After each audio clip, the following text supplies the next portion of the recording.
November 24th, 1971. The rain had been falling all day.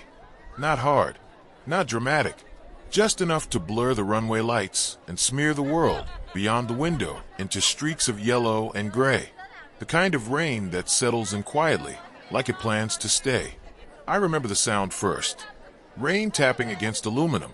A steady, patient rhythm against the skin of Northwest Orient Flight 305. It was the night before Thanksgiving. Everyone was thinking about home, about warm kitchens, crowded tables, and empty chairs waiting to be filled. Everyone except the man sitting 3 rows behind me on the right-hand side. Seat 18E. He didn't look dangerous. That's the part that still bothers me. Dark suit, white shirt, thin black tie with a cheap clip, polished shoes, hair neatly combed. He could have been an insurance salesman, a middle manager, someone who complained about traffic and drank his coffee black. When the flight attendant walked past him, he handed her a note. She smiled at first. She thought it was a phone number. Then she read the words, "I have a bomb." And just like that, history changed. 54 years later, I'm still asking the same question America has never been able to answer. Who was D.B. Cooper, and did he get away with it? The calm before the crime. I boarded the plane in Portland just after 2 p.m. The cabin smelled like wet coats and recycled air. The holidays always did that. Packed flights, tired faces, people half present and half already somewhere else. The flight was short. Portland to Seattle.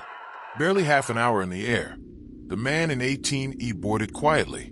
No rush. No hesitation. He paid cash for his ticket, $1.20 one way. The name on the stub read Dan Cooper. At the time, it meant nothing.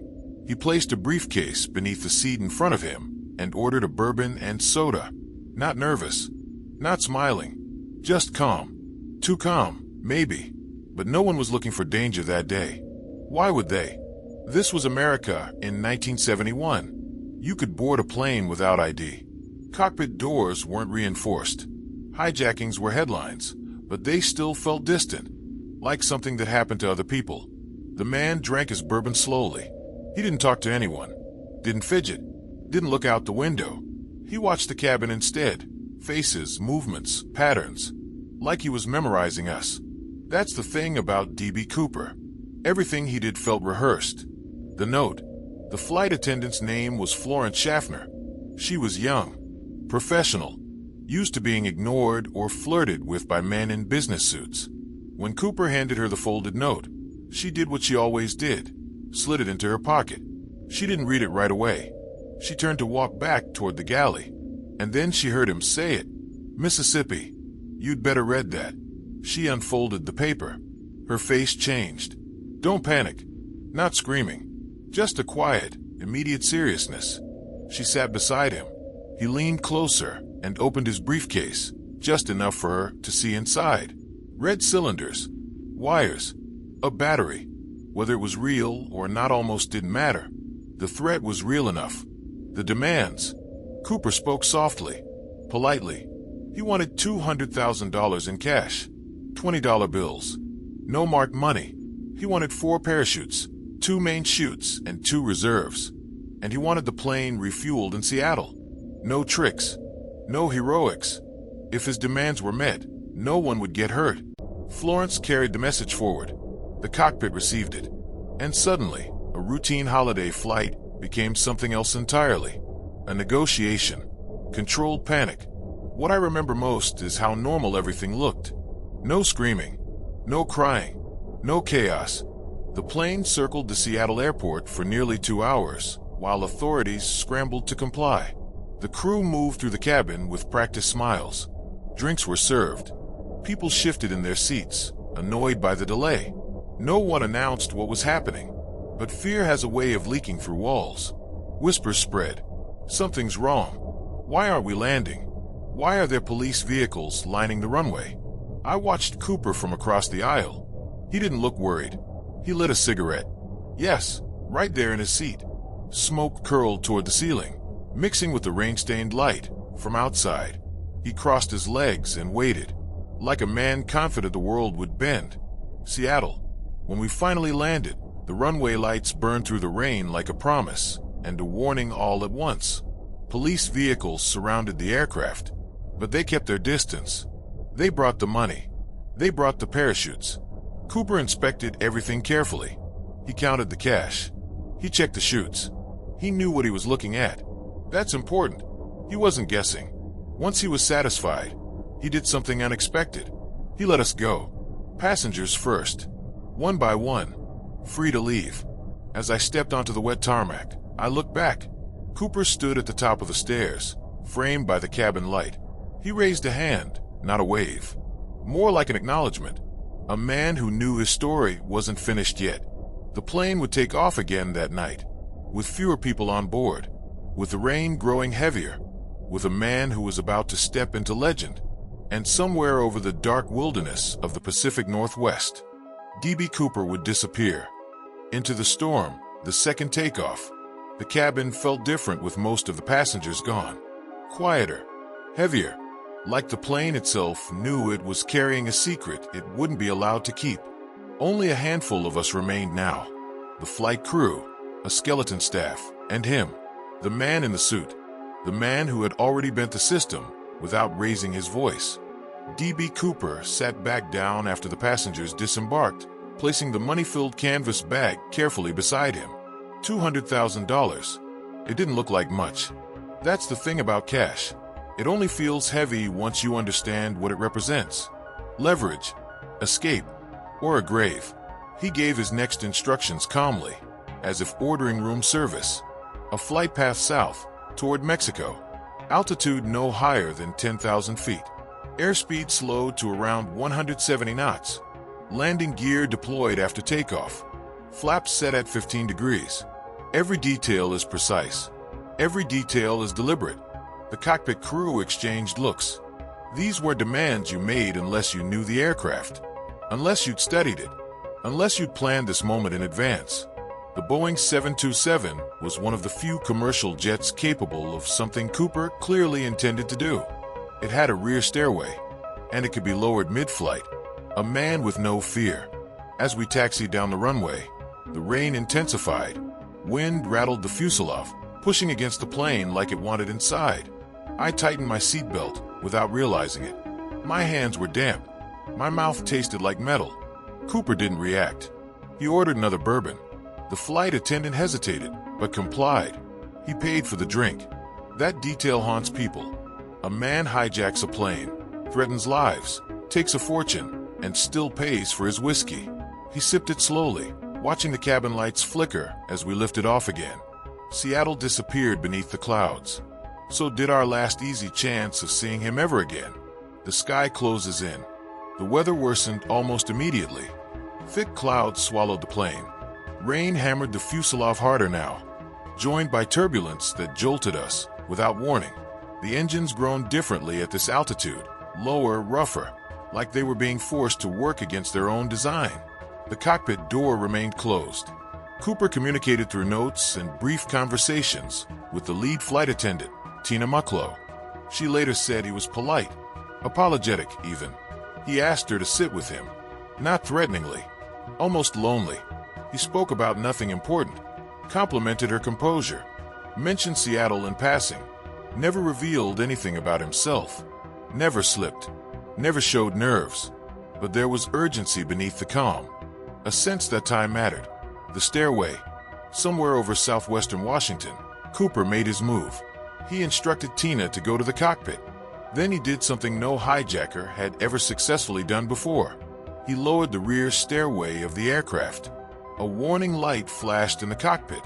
The captain protested through the intercom, told him it was dangerous. Cooper disagreed. He knew exactly what would happen. The stairway slammed downward into the rushing darkness. Wind roared through the back of the plane, violent and alive, howling like something angry at being disturbed. The temperature dropped. The noise became unbearable. The plane shuddered, but kept flying.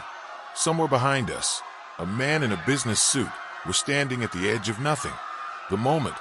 There are moments in life when you feel history happening, but you don't understand it until much later. This was one of them.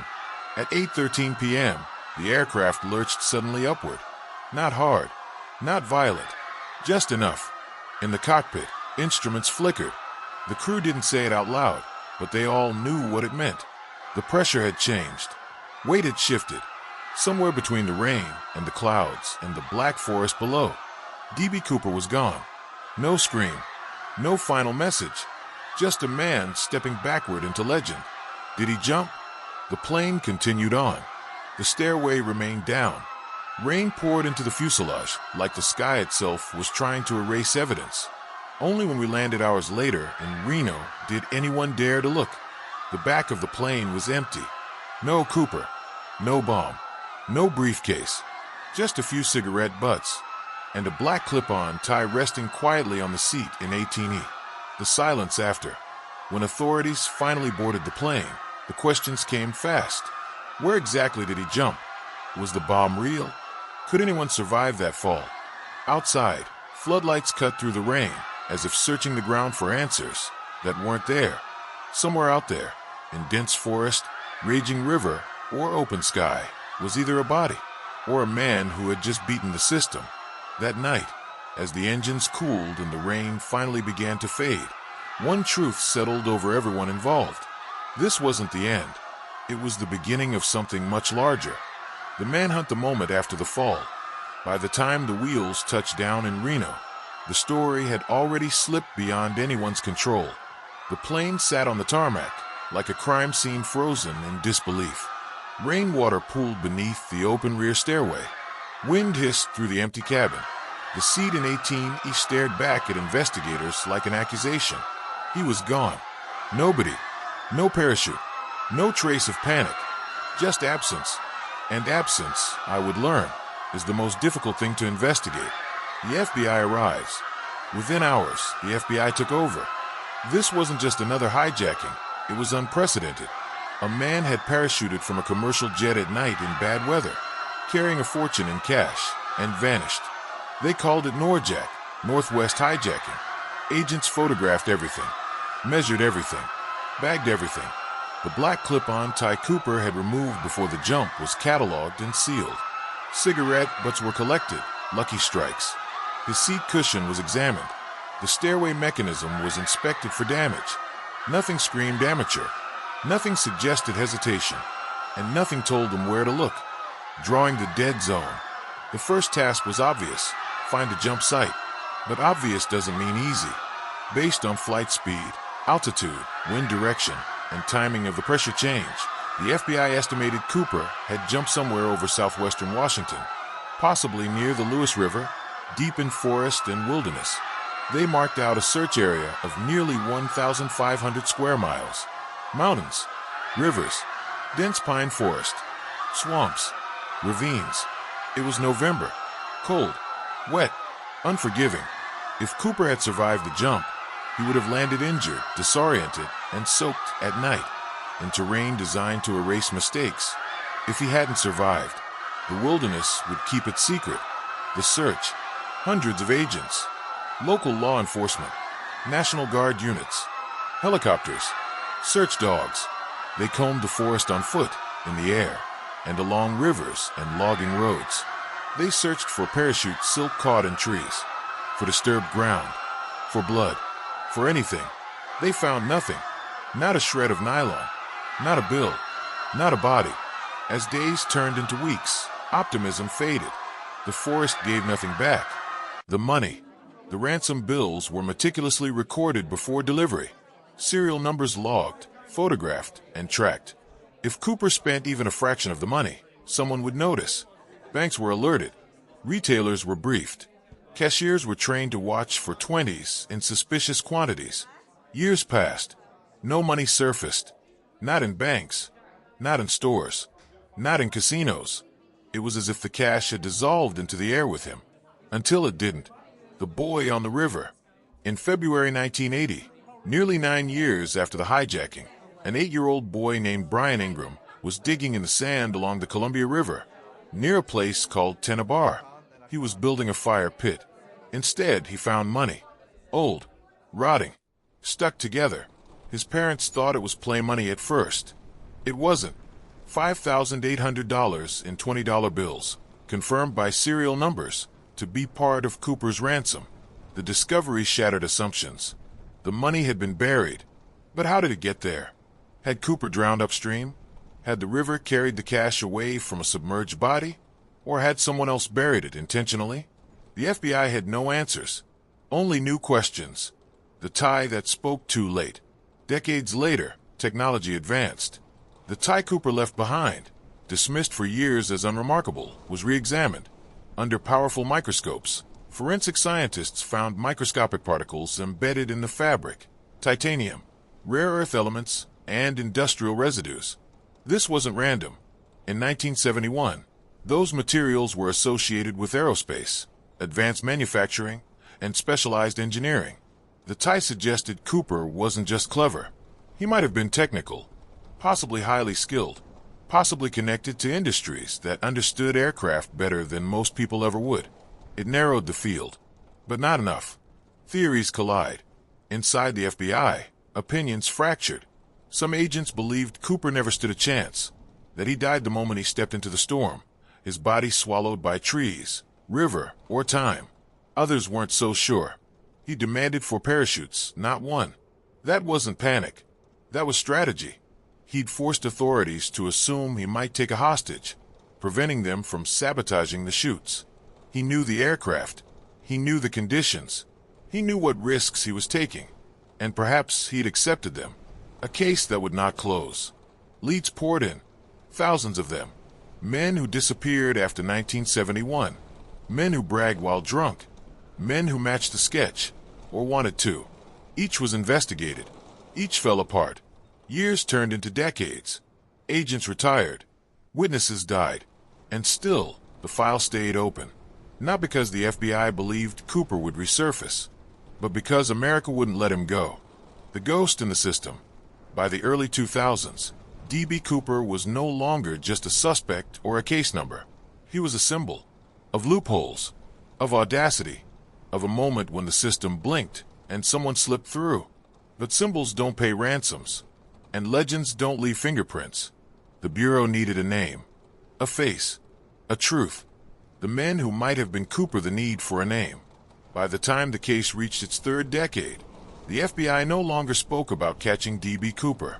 They spoke about identifying him, because a man who vanishes without a name becomes something else entirely. A blank space the public fills with imagination, and imagination, left alone long enough, turns criminals into legends. The Bureau wanted the opposite. They wanted truth. They wanted a face that would shrink the myth down to human size. So they followed what little evidence they had left, and it led them not to one suspect, but to many men who shared pieces of Cooper without ever fully becoming him. Suspect 1. Richard Floyd McCoy Jr. Richard McCoy was the first name the public latched onto. In 1972, just months after Cooper vanished, McCoy hijacked a plane in almost the same way. He used a fake bomb. He demanded money and parachutes. He jumped from the aircraft. The similarities were impossible to ignore. McCoy was a former Green Beret, a skilled parachutist, calm under pressure, confident in the air. But there was a problem. McCoy was at home in Utah on Thanksgiving weekend in 1971. Multiple witnesses confirmed it, and McCoy talked too much. D.B. Cooper didn't. Suspect 2, Kenneth Christensen. Kenneth Christensen worked for Northwest Orient Airlines. He knew the planes, knew the routes, knew the systems. After the hijacking, he suddenly came into money, bought property, traveled, spoke cryptically about the crime. On his deathbed, he reportedly told his brother, "There is something you should know, but I can't tell you." It sounded perfect, until investigators dug deeper. Christensen was shorter than Cooper's description. His behavior didn't match witness accounts, and no physical evidence tied him to the plane. A good story, not a proven one. Suspect 3, Robert Rackstraw. If any suspect ever felt dangerous enough to be Cooper, it was Robert Rackstraw. Military background, explosives training, parachuting experience, skilled pilot, a man comfortable living outside rules. He taunted investigators, played games with the media, left cryptic clues that seemed almost designed to keep attention focused on him. Some believed he wanted to be Cooper, whether he was or not. The FBI investigated him for years. In the end, they ruled him out. No conclusive evidence. No match to witness descriptions. No proof strong enough to survive court. Suspicion alone was not justice. Why none of them fit? This was the most frustrating truth of all. Every suspect had something Cooper had. None of them had everything. Cooper was calm but not arrogant. Bold but not reckless. Intelligent but not sloppy. He made one mistake, leaving the tie behind. And even that mistake refused to talk clearly. It was as if he'd been designed to exist only once. Did he survive? This question split investigators down the middle. Those who believed he died pointed to the facts. Night jump, bad weather, unknown terrain, inadequate clothing. Those who believed he lived pointed to different facts. His planning, his knowledge of the aircraft, his parachute selection, his controlled behavior. The truth may be less dramatic than either side wants. He may have survived the jump, only to die later. Or he may have lived quietly, anonymously, carrying a secret that no one around him ever suspected. The FBI closes the file. In 2016, after 45 years, the FBI officially closed the case. Not because they solved it, but because they had exhausted every credible lead. They released the files. They acknowledged the mystery. And they let Cooper go. But the people who chased him, agents, pilots, and flight attendants, never forgot. Because for them, this wasn't a legend. It was a man who tested the system and exposed its limits. The real heroes. It's easy to focus on Cooper. It's harder, but more important, to remember who held the line. The flight crew who stayed calm. The attendants who protected passengers. The pilots who flew a crippled aircraft into the storm. The investigators who searched forests that refused to speak. No one died that night. That is not luck. That is professionalism. That is quiet courage. The last question. Somewhere in the Pacific Northwest, there may still be answers buried under moss and rain. Or somewhere else entirely. There may have been a man who lived out his life knowing he'd done the impossible. But this much is certain. D.B. Cooper didn't win because he disappeared. He won because everyone else did their job so well that no one paid the price for his gamble. And in that strange balance between crime and consequence, justice, in its own imperfect way, was served. Legends fade, truth endures, and the sky still remembers the night a man stepped backward into history and never came down. The night the sky held its breath. In the end, D.B. Cooper left behind no confession, no grave, no proof of victory. What he left instead was a question mark shaped like a man. But this story was never truly about him. It was about the flight attendants who stayed calm while staring at what they believed was a bomb. The pilots who flew a compromised aircraft through a storm with lives depending on every decision. The investigators who searched forests that refused to speak. Year after year, long after the headlines moved on. Justice isn't always a pair of handcuffs. Sometimes justice is every passenger walking off a plane alive. Sometimes it's quiet courage under pressure. Sometimes it's doing your job so well that disaster never gets the chance to bloom. D.B. Cooper vanished into legend, but the people who stood their ground that night, they stayed real. And that is why this mystery endures. Not because a man escaped, but because so many others didn't fail. Thanks for watching. For more of a true crime story, subscribe to the Famographic Show.